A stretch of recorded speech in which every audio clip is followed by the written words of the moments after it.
boa tarde. Ai, pra quem tá chegando, quero dizer que sou o psicólogo William Camilo, psicólogo sexólogo, terapeuta sexual, especialista em psicologia e sexualidade, teoria cognitivo comportamental e sexologia. E hoje eu queria falar um pouco com vocês sobre cura gay, né? É uma questão complexa porque ela vai receber vários nomes em vários lugares, né? Em vários dispositivos de acesso. Ela vai receber vários nomes, no entanto, tudo se resume nessa tal cura gay. E é babado, viu, quando passa por esse processo. Existem várias questões, né, que abarcam esse processo e que vão acabar influenciando em quem somos. É um processo que é proibido por lei. No entanto, muitas pessoas ainda continuam a praticar. Deixa eu enviar aqui esse link dessa live para algumas pessoas, para a gente poder falar um pouco mais sobre isso. Tem um boom aí, né, quanto a esse assunto, por conta da menina que suicidou. E aí o assunto entrou em destaque, né? Virou polêmica, todo mundo falando sobre. Só que isso não acontece de agora, né, galera? Isso já acontece de um tempo, há muito tempo.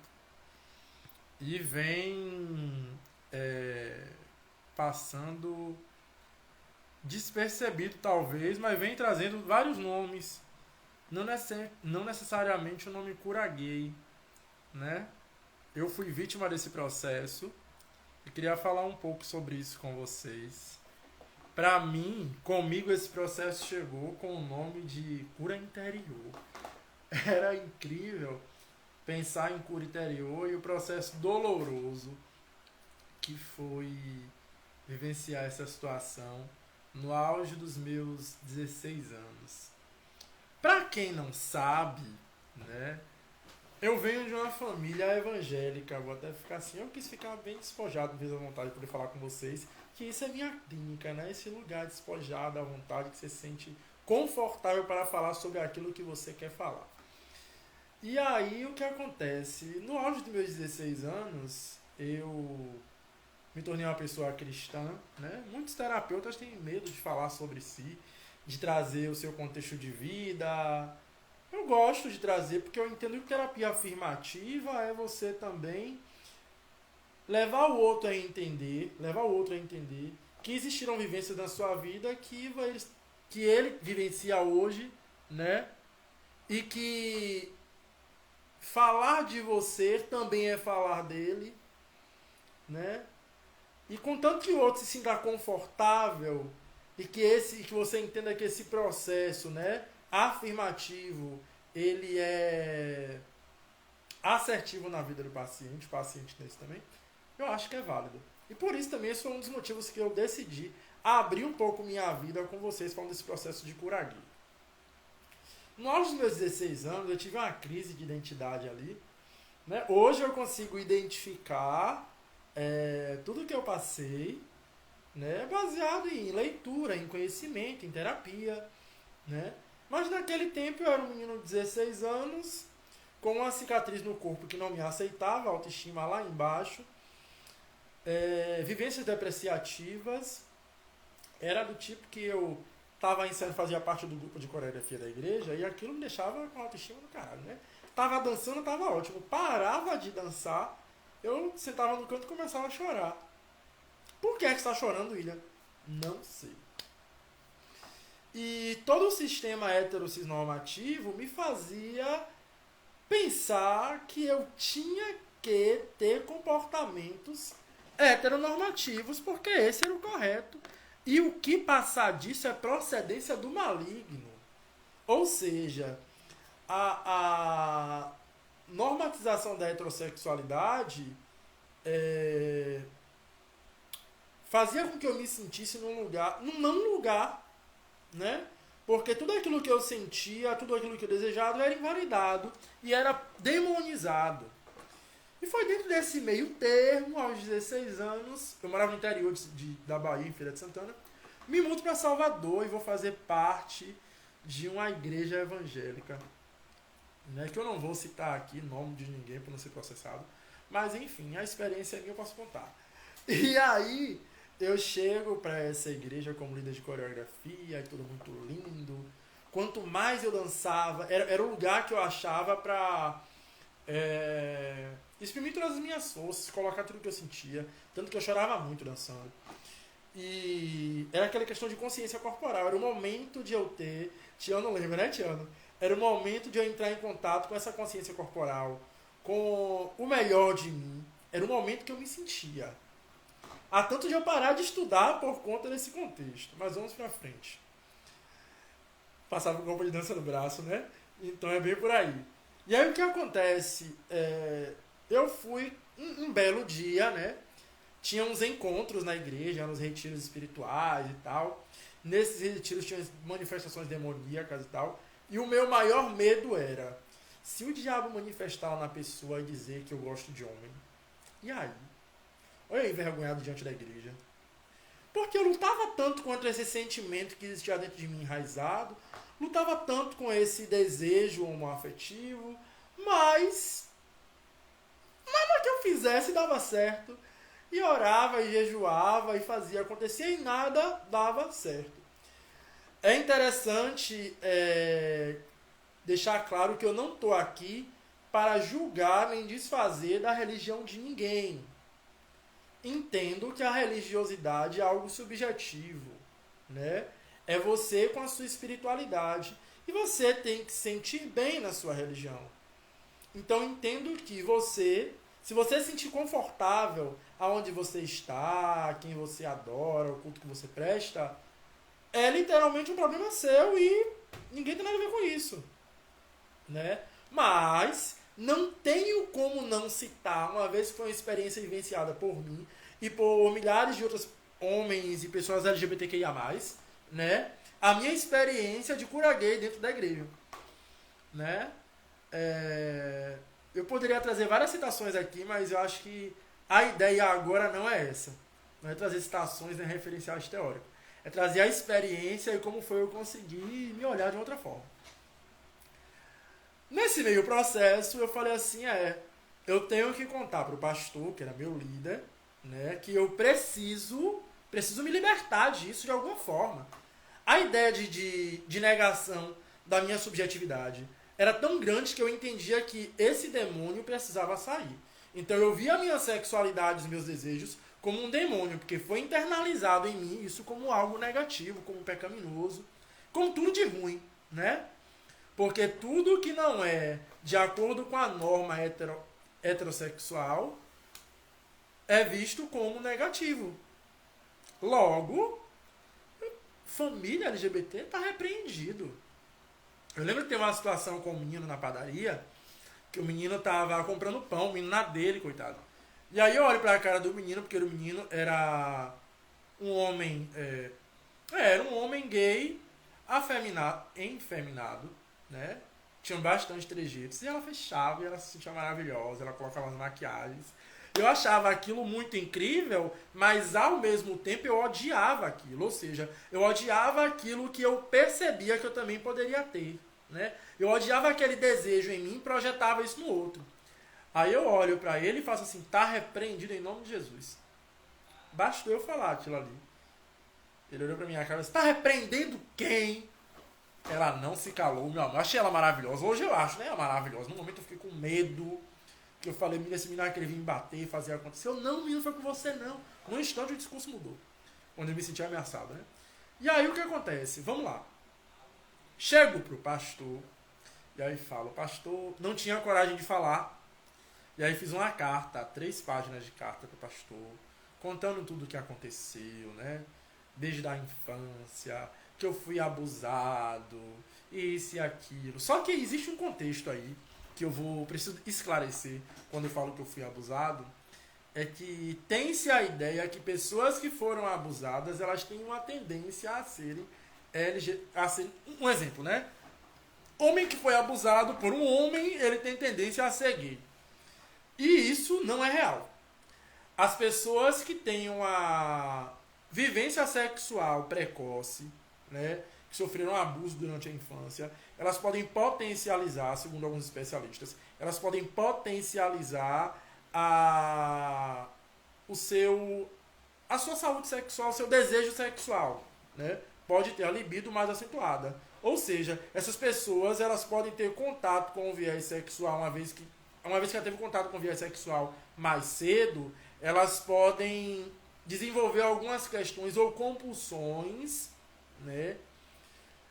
Por conta de ter esse contato sexual mais cedo, né? Não foi de uma forma, digamos que natural, né? Apesar de que a gente fica perguntando que forma é natural mesmo. São vários questionamentos. Mas desde que sofreu um abuso sexual, ela pode ter a sua sexualidade potencializada, o seu desejo sexual potencializado ou reprimido, né? E aí existe um mito e um discurso que um homem que é abusado por homem, ele vira gay. Aí eu pergunto, e um homem que é abusado por mulher, ele deveria virar um putão, né? Deveria, Maria. No entanto, não é isso que acontece. O que é que eu percebi? Me tornei uma pessoa não compulsiva sexual, mas sexualizada, que enxergava sexo. E aí, isso é uma história mais pra frente. Vamos lá. Vamos voltar pro contexto lá de como eu lidei com... Depois eu conto como eu lidei com essa questão da sexualização. Como eu lidei com a cura, né? E aí chega eu, converso com esse pastor, chorando horrores, pastor, porque aconteceu isso. O pastor naquele momento me abraçou. E aí disse assim, rapaz, teve um menino que aconteceu uma situação assim. E ele era isso. E aí esse menino, ele deixou de ser gay, né? Hoje é um homem, um varão de Jesus e tal, aquela coisa toda. E aí, beleza, tem jeito que não é problema, né? Apresentou o sujeito na minha situação. Aí você vai ter que fazer uma cura interior com a pastora. Aí massa, cura interior. Que legal. O lugar de acolhimento. Você ouve cura, né? Você pensa, eu vou ficar bem, eu vou estar curado desse problema, desse demônio. Porque é assim que é visto, né? Dessa doença, que é assim que é visualizada a ideia, o contexto da sexualidade. Embora hoje saibamos que tudo é negação daquilo que se é, né? Tem nada a ver com isso aí. E aí vai eu pra essa bendita cura interior, maldita cura interior. Chego lá, a senhora chega, mandou eu sentar assim, eu sentei no chão, ela sentou no sofá.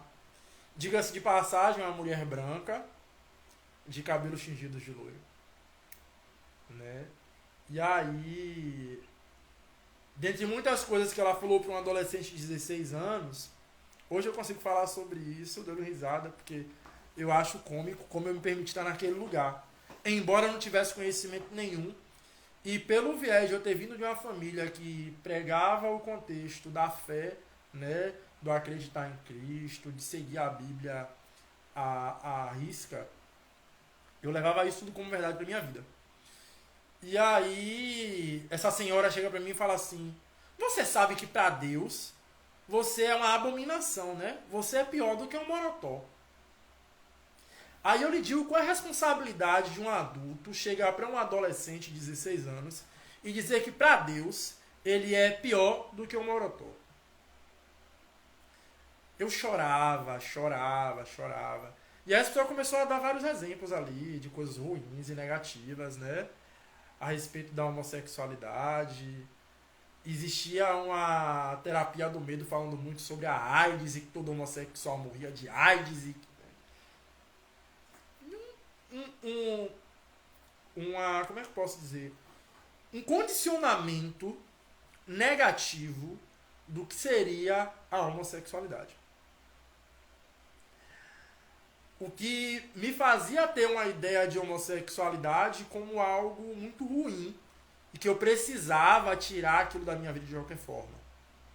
O condicionamento da cura gay era essa, né? Não era dito como cura gay, embora dissesse que já tinha tratado outras pessoas que sofriam do homossexualismo, e eles faziam questão de usar o termo homossexualismo, né, o sufixo de doença, o ismo, curavam as pessoas. Se curava alguém do homossexualismo é porque essa pessoa estava doente. Logo, a homossexualidade era vista por essas pessoas como doença. Né? Beleza, vamos pra frente. Passou a primeira sessão de cura interior, choro e ranger de dentes. A segunda sessão de cura interior, choro e ranger de dentes. E aí, toda segunda-feira eu tinha um encontro com essa senhora para uma sessão de tortura. Né? E quando eu lembro quando eu confessei esse pecado, que para eles era pecado, eu fiquei meses de disciplina do grupo de dança, que era a minha fonte de energia, né? Era um lugar que eu conseguia me sentir alguém, que eu me sentia bem. Era estar dançando. E isso me foi roubado. E aí teve-se uma reunião com um grupo da igreja, né, com algumas pessoas, inclusive familiares meus, e isso foi colocado em pauta. Né? Ou seja, eu fui exposto. Um adolescente de 16 para 17 anos. Fui exposto. Vergonha, vexame, humilhação, entre outras coisas aí, né? Que a gente vai ali internalizando. E foi duro. Foi muito duro. Foi um momento de... muitas coisas, gente. Muitas coisas. Muitos sentimentos negativos. Com isso, um belo dia acontecia uma situação onde ela sabia que uma pessoa que já tinha me envolvido estava indo para a igreja. Ela olhou pra minha cara e falou assim: eu vi ali descer o trio satânico. Mais uma potencialidade negativa, né? Mais uma questão negativa que ela coloca a respeito da homossexualidade. Beleza, vamos pra frente. Não podia esperar menos dessas pessoas. Com isso vieram pensamentos suicidas, né? Muitos. Que eu achava que eu tinha que morrer pra acabar com isso. Né, porque eu não conseguia curar. E esse tal desse demônio, dessa pombagira, que ela falava que tinha uma pombagira na minha vida. Essa pombagira nunca manifestava, por mais que se orasse. Eu queria saber, mas o que é isso, essa pombagira? Esse demônio nunca manifesta. Um outro contexto, né? A demonização de uma cultura não cristã. Né? Que eles têm essa tendência de... demonizar tudo aquilo que não faz parte, que não agrega os conceitos cristãos. E aí, diga-se de passagem, fica a dica, demônio é cristão, diabo é cristão. Nas religiões afro-brasileiras e religiões africanas, não tem essa denominação de demônio, de diabo, não. Os deuses têm outros nomes, não tem esse contexto de demônio não, viu? Acho que é um equívoco. Aí a gente vai ali estudar um artigo que chama Exu de Comunicador a Diabo, né, do Reginaldo Pradi, e você vai entender um pouco de onde é que surge essa ideia de Exu Diabo, enfim. Né, não vou entrar nesse viés, porque esse não é o viés da live, mas vamos lá. E aí, dentro desse contexto de demonização e de demonização do meu eu, né? Porque o demônio era eu. Tiveram-se alguns testes. Ai, meu Deus. Os testes eram engraçados. Um belo dia, era um período de São João. E aí, enfim, era um período de São João. E eu fui colocado para vender laranja junto com essa senhora que fazia a cura interior. E aí ela me pergunta sobre o gaydar. Né? Pessoas LGBTs vão entender o que é. Quem não sabe, eu não vou aqui ficar falando que é não. Pesquisa no Google aí, gaydar, vocês vão entender. E ela pergunta sobre o gaydar. Vem cá, é verdade que vocês sabem todo mundo o que é e que não é? Ah, eu não sei. Fiz a linha Alice. Não sei como é que ocorre isso, não. Porque eu não ia sair naquela ideia de dedurar todo mundo que eu achava, supunha que fosse gay na igreja. Né? E ela queria que eu dissesse quem eram as pessoas da igreja que era gay. Ah, fulano. Não sei, fiz uma linha louca assim. Passando isso, ela chega pra mim e fala o seguinte: passa um homem muito lindo na rua, muito bonito, né? Testes, né? Os testes pra saber se estava curado. Passa um cara gatíssimo na rua, e aí ela faz assim: olha pra ali, muito bonito ele, né? Aí eu olhando na cara mais cínica do mundo, né? Não achei não. Eu era louco de dizer, a mulher já tinha dito ali que eu era demônio, que eu era pior do que o Morotó. Eu era louco de dizer pra mulher que eu achei o homem bonito. Passando, né? E aí muitos outros testes foram feitos pra saber se eu tava curado da homossexualidade ou do homossexualismo, que era como eles chamavam. Passou-se muito tempo eu sofrendo esse abuso, essa violência psicológica, emocional, verbal, que hoje eu percebo que isso cabia a um processo, cabia a uma denúncia, né? Só que como eu poderia denunciar alguém que dizia que estava fazendo o meu bem, que dizia que estava no lugar de maternidade, de mãe, né? Então a gente não tinha força para poder denunciar uma pessoa dessa. Eu não conseguia enxergar o mal nessa pessoa. Não conseguia enxergar o quanto eu era vítima daquele processo. Um processo muito doloroso, e só quem passou por esse processo vai se identificar e vai saber. Eu lembro que eu fiz um trabalho na faculdade que era para falar sobre família, e o meu contexto era a família LGBT. E aí eu me montei como uma drag queen e trouxe a família LGBT e contei esse testemunho de vida, aleluia. Contei esse testemunho, né, essa história, esse episódio que me ocorreu, que embora hoje eu ria da situação, foi um episódio muito doloroso e que me fez sofrer muito, né? Tive várias crises depressivas sem saber o porquê. Lidar com masturbação, Ave Maria. Como é que se lida com masturbação em um contexto que masturbação é errado? Como é que se lida com isso? Era choros e mais choros. Lembro que eu namorei com uma menina, a menina mais velha do que eu, e eu namorava com a menina, eu gostava de beijar, eu gostava daquela coisa toda, mas nunca conseguia transar com essa menina. Primeiro que a gente era da igreja, não podia, né? Não podia transar, mas ambos tinham um fogo que, no entanto, tinha um contexto que eu morria de medo de ela engravidar. Com o tempo eu comecei a perceber, essa foi a primeira exposição, eu comecei a perceber que eu não tinha desejo nenhum por ela. Era só um contexto corporal mesmo, mas não tinha uma afetividade por ela. E aí chorei, me acabei. E existia uma cobrança das pessoas de que eu namorasse essa menina. Ah, obrigado, Ana. E aí o que acontece é a cobrança do público hétero, né, é muito grande e potente, de todas as formas, em cima de uma pessoa LGBTQI+. E essas cobranças que levam muitas vezes a suicídios, que levam muitas vezes a depressão, que levam a crise de ansiedade, que levam a infelicidade a uma vida disfuncional. Eu percebi isso em minha vida. Aos poucos eu comecei, né, a lidar com isso. Conheci outras pessoas do público LGBT, do meio LGBT, QIAPN+, comecei a conhecer alguns lugares, saí da igreja, né? Quando eu saí da igreja, foi que eu comecei a aceitar quem eu era. Eu comecei a entender quem eu era. E aí eu fiz uma grande amizade dentro da igreja com uma pessoa que eu digo que foi uma base muito grande pra mim, que é Dandara Muama, que é minha irmã trans, maravilhosa, um exemplo de pessoa pra minha vida, de superação, né? E aí um belo dia eu tô ali num lugar, né? Um lugar que iria muitas pessoas LGBTs, um ponto de encontro, digamos assim. E aí quando eu olho, eu falo assim, gente, é fulana ali, que no tempo ainda não era fulana. É fulana ali. E aí passei, olhei, aí depois ela veio, bateu em meus ombros e falou assim, estamos no mesmo barco. A gente se abraçou, a gente só faltou chorar naquele lugar.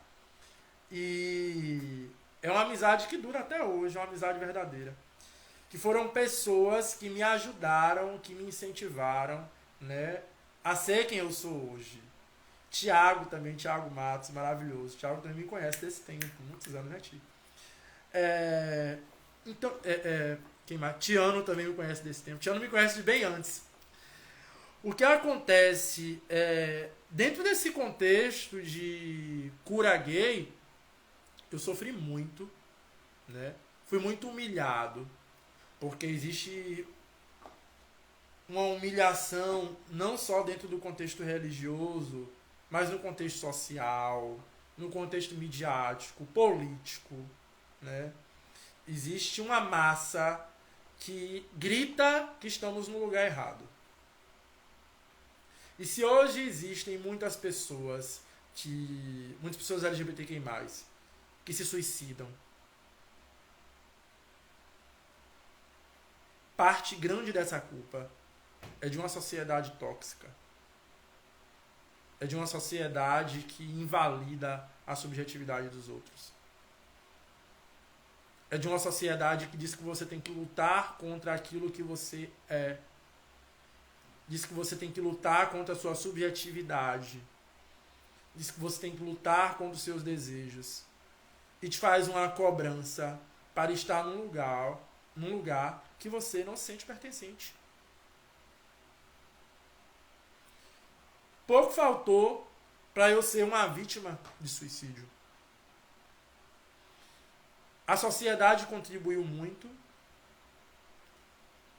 A religião que eu me encontrava contribuiu muito. Não digo não a religião, mas as pessoas da religião contribuiu muito para isso, né? Não tem como eu falar dessa religião sem falar de amor ao próximo. Amar o próximo como assim mesmo. Amar o próximo logo é amar a si. Eu preciso me amar para eu amar o outro. Só que essas pessoas, elas se odeiam tanto, eu costumo dizer que elas se odeiam tanto, que elas querem projetar esse ódio nos outros.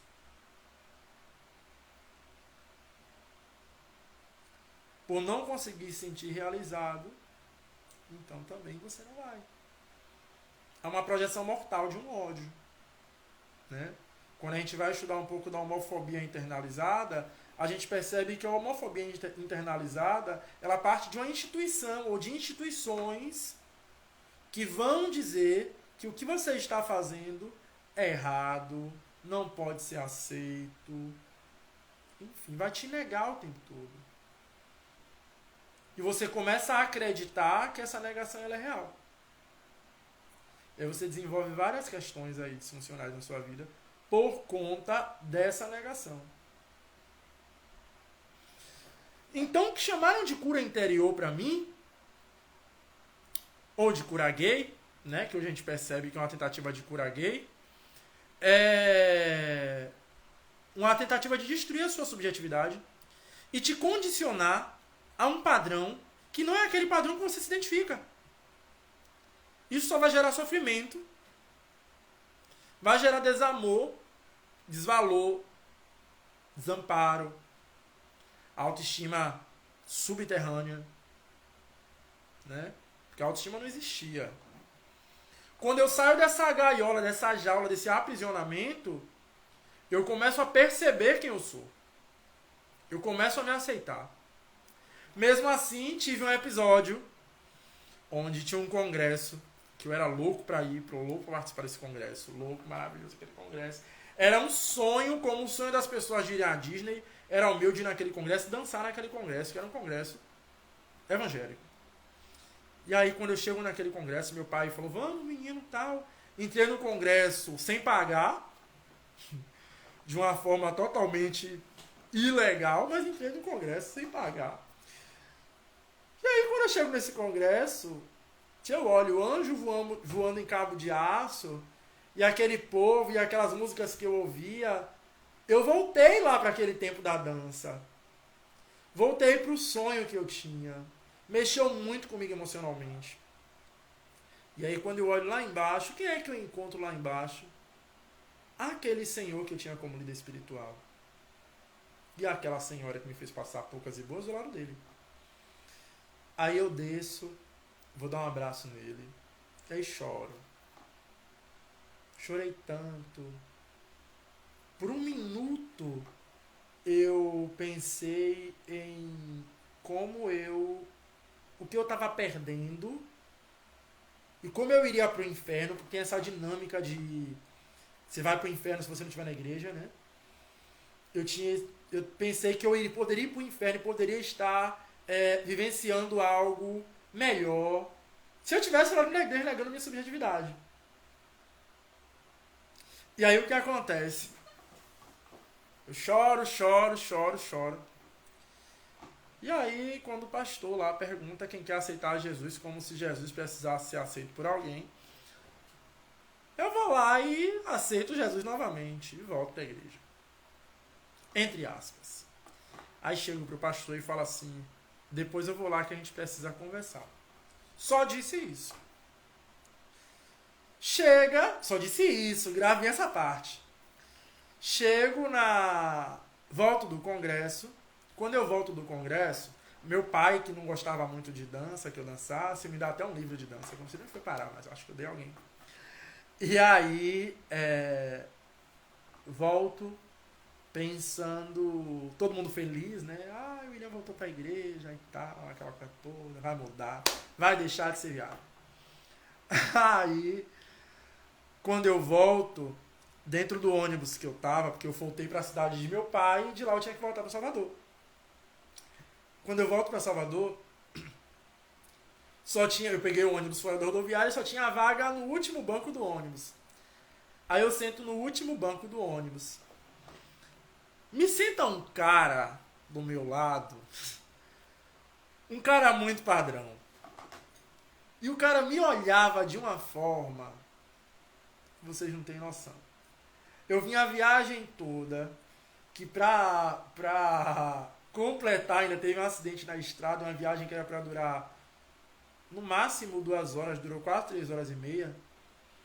Eu venho com o braço na poltrona, a cabeça abaixada, e está repreendido em nome de Jesus, está repreendido em nome de Jesus, está repreendido em nome de Jesus. Esse pensamento é do diabo, porque eu comecei a desejar o cara, escândalo que estava do meu lado. E aí, venci. Chego na igreja, aí tá, nesse mesmo dia eu já cheguei direto indo na igreja, né? Minha mãe, oi, como assim? Não, voltei pra igreja e tal. Aí chego direto indo pra igreja. Aí esse senhor chega na igreja e fala assim, o nosso 12, que eu fazia parte da equipe dos 12 dele, né? Que era uma metodologia de evangelismo que a gente tem chamado G12. E aí, eu era um dos 12 principais dele. O nosso 12 voltou, Deus restaurou aquilo que o diabo roubou, no caso eu, né? Que era aquilo que o diabo roubou, me sentindo uma bala que matou a Esther. O nosso 12 voltou pra igreja e aquilo. Só que em momento nenhum eu tinha dito, ele tinha voltado pra canto nenhum. Eu só abracei ele e disse, daqui a pouco a gente, depois eu vou lá pra conversar com o senhor. Só isso. Deus restituiu aquilo que o diabo roubou, aquela coisa toda, aquela enfeitação de pavão.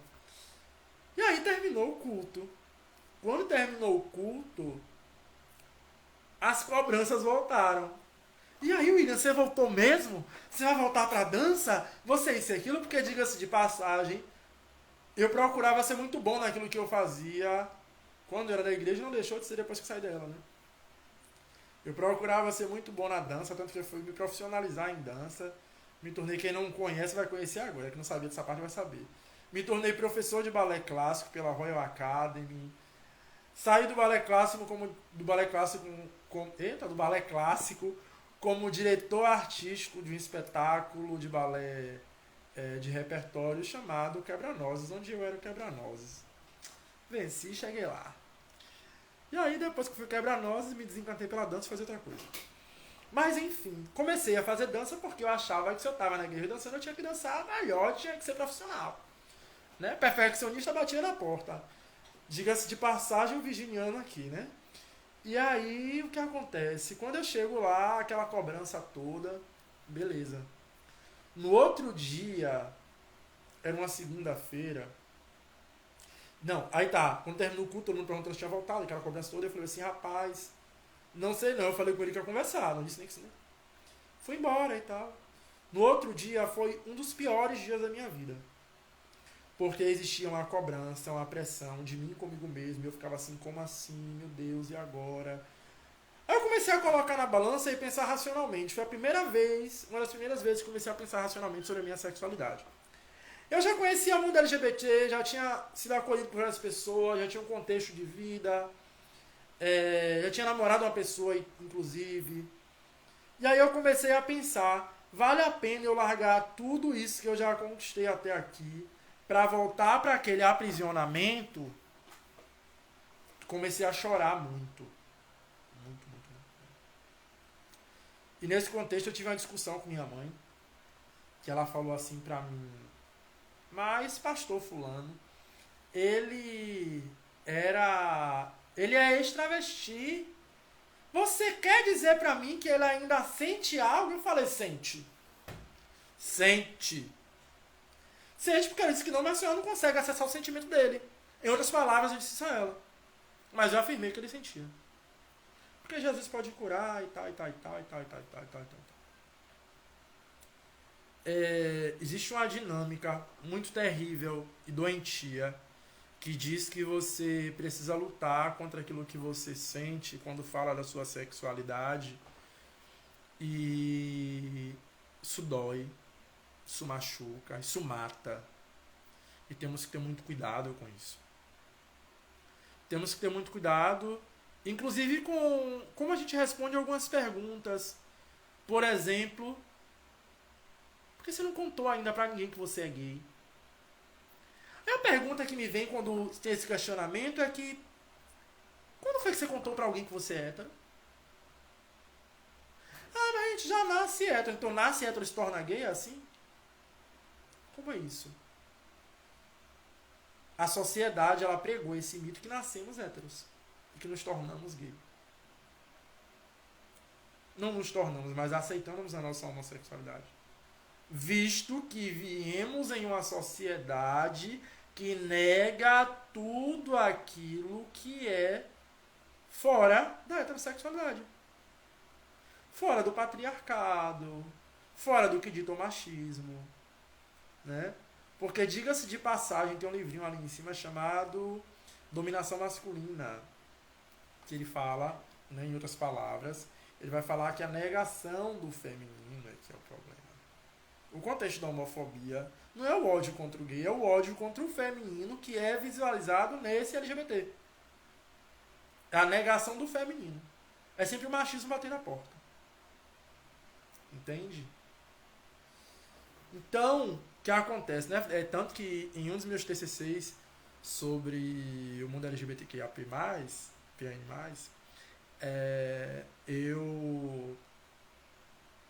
um dos subtítulos é uma ameaça à heterossexualidade.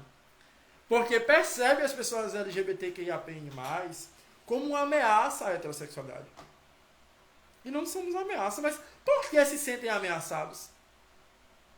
Eu acho que vale a pena refletir a partir daí. Mas e então, William, diante de todo esse contexto que você já trouxe, de sofrimento, de demanda, de imposição, como é que você conseguiu sair disso tudo? Como é que você conseguiu ser resgatado dessa prisão e atravessar essas diversas camadas? O filho do pastor, né? Essa palavra, o filho do pastor, doía, viu? O exemplo da família. A minha mãe falou pra mim assim: você acha que isso é exemplo para seus irmãos? E, queira ou não, eu me tornei um exemplo para toda a minha família, né? Hoje eu sou psicólogo, hoje eu sou sexólogo. Mas eu faço questão de dizer: eu sou a bicha preta, que se monta, que fala de sexo abertamente, que não tem vergonha de ser quem é. Fora que, para além desse contexto sexual, tem uma cicatriz maravilhosa no meu peito e nas minhas costas, que eu já postei várias fotos aí no Instagram. Que o tempo todo, né, quando eu olhava pro padrão que era imposto, para além de ser preto e ser gay, eu falava: ninguém vai gostar de mim por causa dessa cicatriz. Então, já não, como se não bastasse ter uma cicatriz que cobre parte do meu corpo, ainda já tinha um contexto de ser gay. De ser preto não era nem tão evidente assim.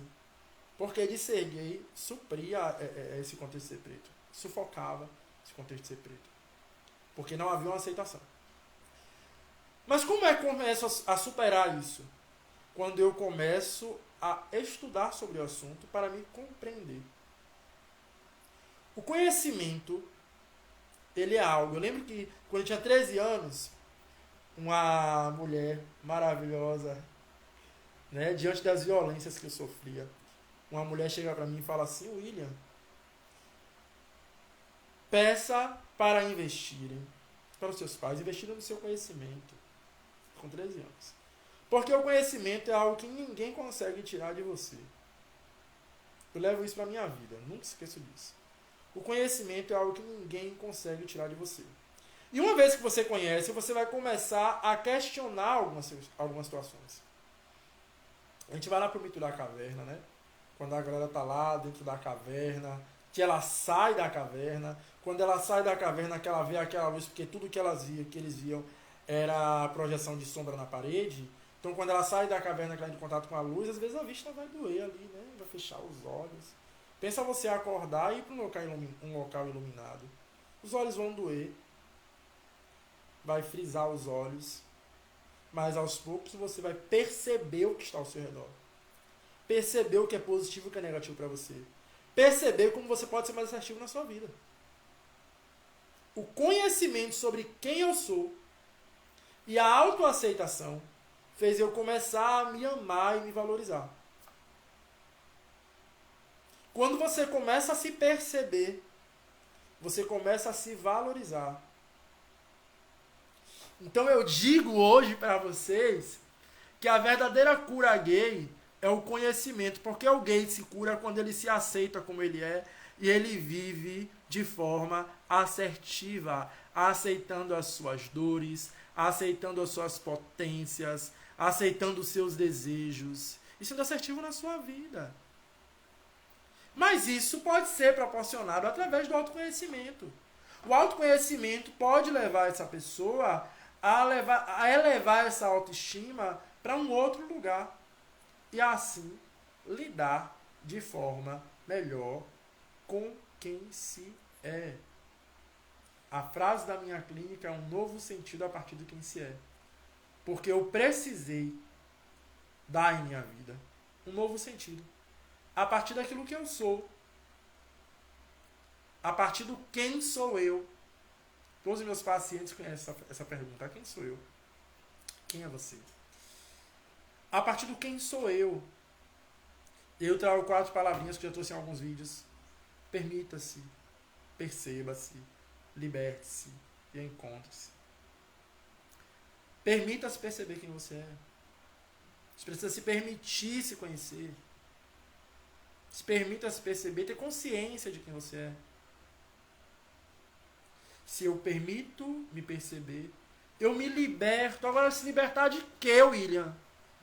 Se libertar das crenças disfuncionais, das crenças que te arrastam para baixo, das crenças que dizem que você não é uma pessoa boa, de que você não vai ser feliz, de que você vai ser um velho só.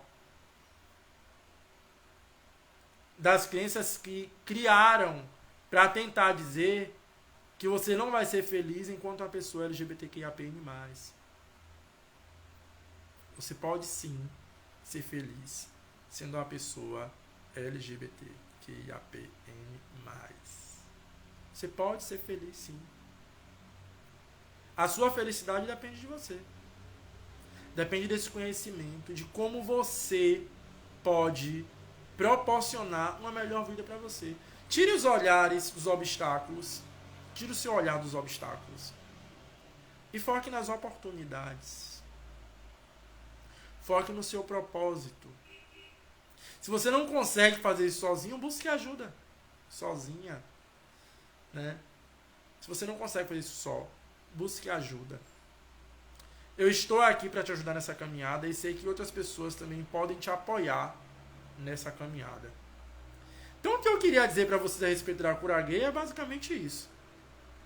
A verdadeira cura gay é quando a pessoa LGBTQIAPN+, se cura do que a heteronormatividade, a heterocisnormatividade implantou como verdade absoluta e como régua para a vida dessa pessoa. Quando ela se conhece e ela cura essas dores e descobre que ela é quem faz o seu futuro, a sua felicidade, que ela é responsável, não é o que o outro vai dizer. Não é o que o outro vai dizer de você que vai te fazer menos ou mais feliz. Se você acredita em você, isso pode ir longe. Não tem como não citar a maravilhosa Larissa Luz. Acreditar em tudo que faz, confiar na escolha que fez. Acredita em você, viver a sua vida, porque ninguém precisa do outro para decidir o que ele pode ser. Porque essa decisão depende de você, é responsabilidade sua. Então não permita que o outro se responsabilize pela sua vida. Seja você aquilo que você quer ser, desde que seja assertivo para você e não cause mal às outras pessoas. Mas não te violente. Muitas vezes você assim, mas fulano não queria que eu fosse gay. Fulano não queria que eu fosse uma pessoa LGBTQIAPN+. Mas não ser para ser o que fulano quer que você seja vai te violentar. Ame primeiro a você. Quem não me segue ainda, que vai alcançar esse vídeo aí, certo? Que eu sei que esse vídeo será enviado para outras pessoas. Segue o sexólogo, tá? Pode comentar, pode ir para outras postagens.